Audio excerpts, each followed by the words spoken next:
Hello there, you're watching the press preview, a first look at what's on the front pages as they arrive. In the next half hour, we'll see what's making the headlines with the journalist and author Rachel Shabi and the executive director of the Henry Jackson Society, Alan Mendoza.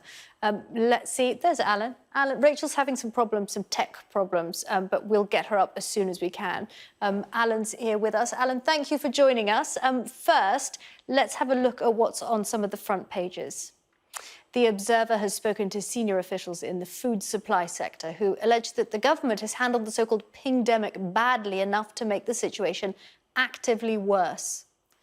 The Sunday People hears the problem of mass pinging has also affected border force staff, leading to substantial delays at Heathrow Airport.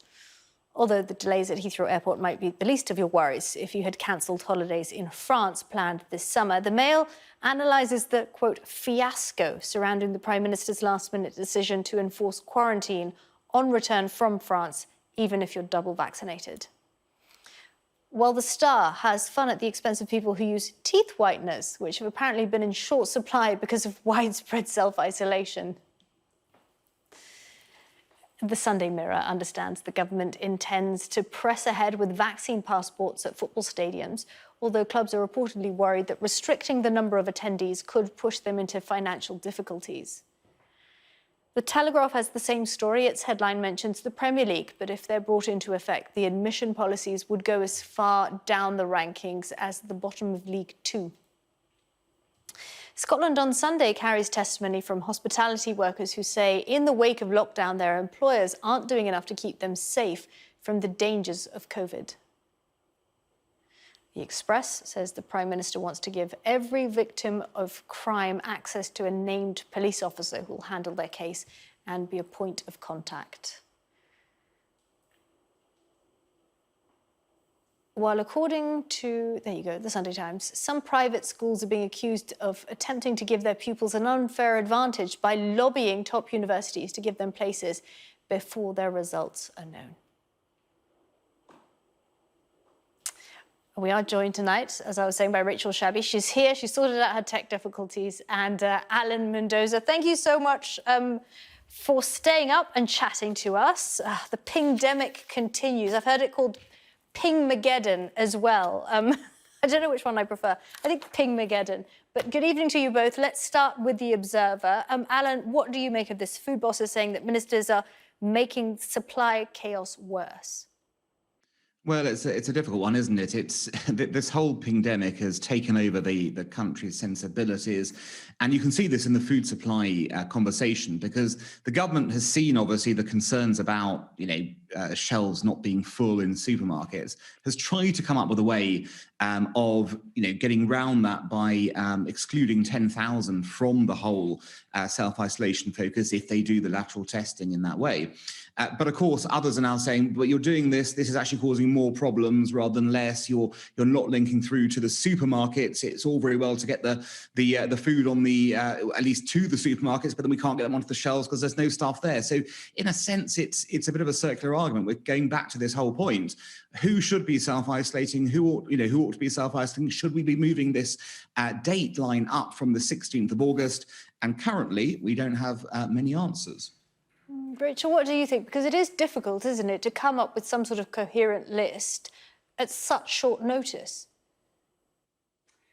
Well, I'm not saying it's not difficult, but that doesn't mean the government hasn't epically handled this in a chaotic, unpredictable and disruptive way, as indeed many in these sectors affected, not least the food industry, have been saying, as indeed Whitehall itself has been saying. And as for notice, well, the government announced that it was going to have this Freedom Day months ago, so it certainly had time to anticipate and predict this. A lot of people are pinging because we have a lot of infections in the population. 1 in 75 people has it. So let's not forget that is the source reason. But also, it does make sense that the government should have thought about this in a joined up way, and particularly with the food sector. So you can't just address one bit of the chain and expect the rest of it to be okay. Clearly it won't be, and it hasn't. And that's what the food sector is now warning about. But it is affecting other industries as well, not least the hospitality sector, where it's worth bearing in mind that a big chunk of sectors like hospitality, like food packing, these frontline workers, very young people, most of whom have yet to be vaccinated or most certainly double vaccinated. So again, we're placing this population at risk because of just government bungling, essentially. Alan, do you agree with that? I wouldn't say government bungling's the appropriate term to use here. You know, all the way through this, we've been wrestling with new situations, dramatic changes occurring at any time. You know, at one point, we all thought this would be the summer, we would all be free because we'd all be double vaccinated, at least well on the way. And then suddenly Delta variant, of course, takes over in that process. I think it's not fair to slight the government in this way. The reality is there are very, very difficult choices to be made at every opportunity. And, you know, we are feeling our way through every new stage of this without data, without understanding properly how to tackle it. And I think the government's, you know, making the choice to try and keep as many people safe as possible for as long as possible in this whole process. Now, is it chaotic? Yes, it is. But to be honest, there's hardly been a stage of this pandemic in any country that hasn't been chaotic in this way. And once again, because of our situation here, having so many cases while still, of course, having the vaccinations being rolled out, you know, we're once again leading the world in this kind of point because nobody else is at the stage we're at. And in fact, it's worth noting that you look at some other countries, they've made very different choices at this point in time. What we need to do now is look at, I think, this date of August 16th. The one thing I'm a bit confused about is why on that date everything changes rather than now. Yes, maybe more people are double vaccinated then, but still I'm a bit confused about that aspect. And maybe that's something that we'll hear more about from the government this week. Sunday People on the front of their papers saying holiday border fast. Airport travellers had to queue for hours yesterday because of a border force pandemic. The Sunday Telegraph saying that it's also affecting the Met. But bin men get a reprieve. Rachel, if you don't think that this is what should have happened, it's chaotic, they've bungled it, what do you think they should have done? I mean, I think it's absolutely absurd, borderline irresponsible to claim that we don't have data or understanding. We've had 18 months of, you know, WHO and leading scientists constantly providing data and understanding. It's worth pointing out that our government has consistently ignored WHO advice about how to deal with the pandemic, i.e. it did not build a test, trace, and isolate system that worked. Rather, it squandered £37 billion on the private sector. That's not ignoring it, is it? I mean, they did build a test, trace and isolate system. They sent it to the private sector who did not know what they were doing, and which a parliamentary select committee said had no discernible effect whatsoever.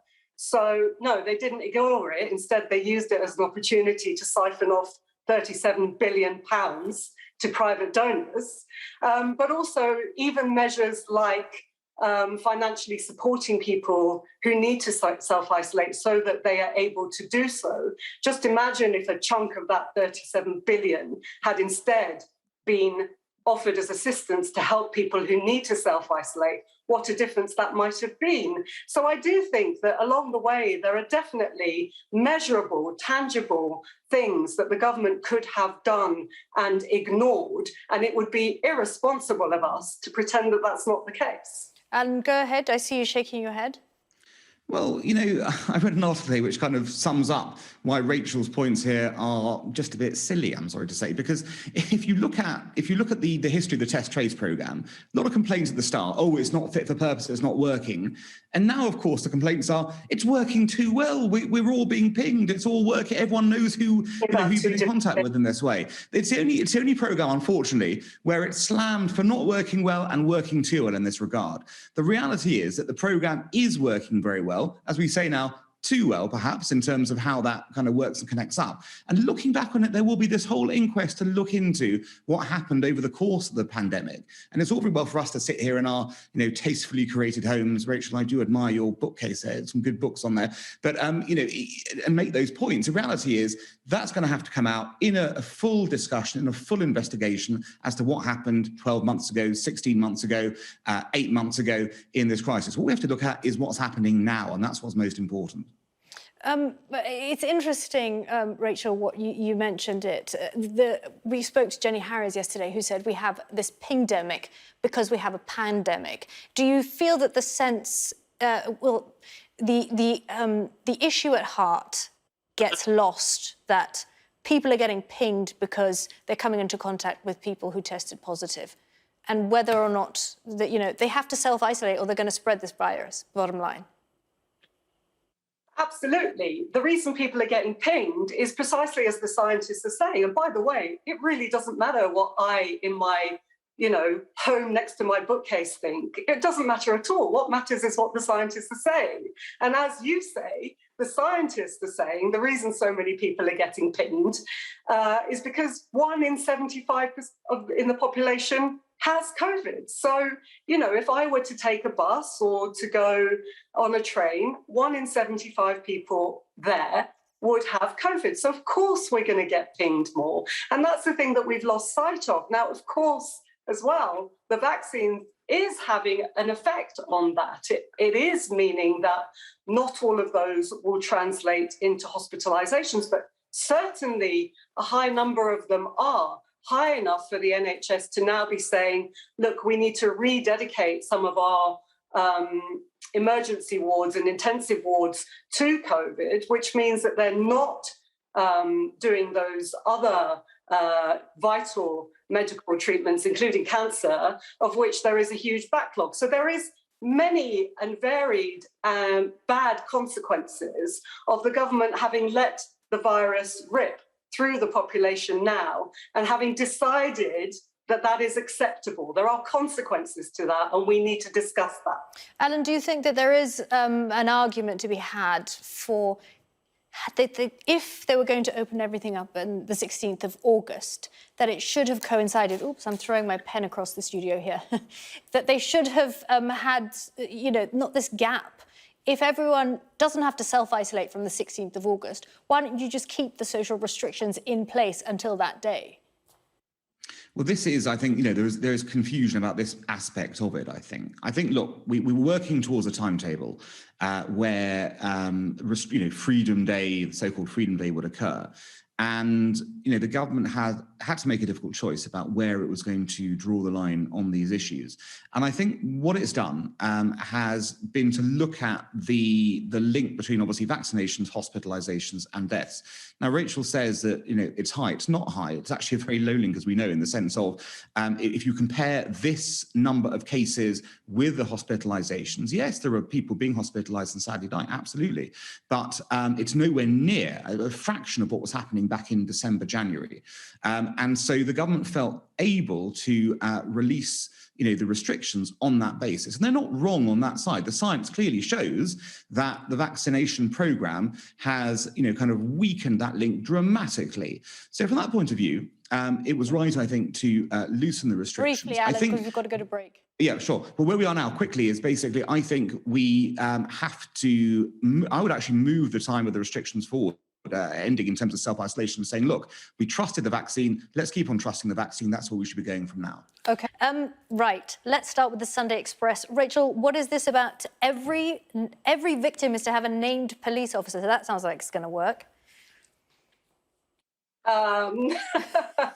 Yeah, I'm not really sure how that's going to work, to be honest. I'm not sure it's particularly thought through, but this is part of the PM's tackling crime, which obviously the government likes to trumpet about quite often because that's red meat to its base, although it rarely does follow through. And in this case, the Prime Minister is saying, you know, experiencing crime is a horrible and traumatic experience, of course, and that victims of crime should have access to a police officer, like a direct line, whether that's by phone or by email, so that they can have one-to-one contact at a really tough time. Alan, what do you think? I mean, this is one of his manifesto pledges, isn't it? Back in 2019, he's actually writing in the Sunday Express. Yeah, I mean, look, I think I'm getting the impression Rachel's not a fan of the government very much. I think, you know, it's not red meat to the base. This is, you know, people who've suffered crime, you know, want to have action about crime, and sometimes are worried about how essentially that, you know, they get through to the police in a consistent and kind of repeated manner. Now, there are, of course, implementation questions about this. You're going to have to look at how on earth you're going to get a named police officer in each place to be in contact with a victim of crime. But on the surface of it, it's a great idea, because what people will have is the ability to speak to one person, follow it up with one person, see their case through, and they will have that, but rather than being passed around different nameless faces in different places. So from that perspective, I think it's to be encouraged, although as always, the devil will be in the detail. Now, Alan, I'm going to stay with you on this one because you were particularly excited about this story, as were lots of people on Twitter. Please explain to us about this very real and damaging shortage on the front of the Star.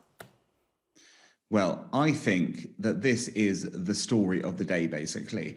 It looks like we have a shortage of teeth whitening kits in this country. And I've got to be honest, if you look at those, kind of celebs out there, Simon Cowell in particular, we are, what will happen without being dazzled when you turn on a TV screen or look in a paper? I think we will all, kind of lose faith in celebrity as a result of this. Rachel, does anyone know why we have a shortage of these kits? Very briefly, has anyone read the actual story? I don't have page 4 and 5.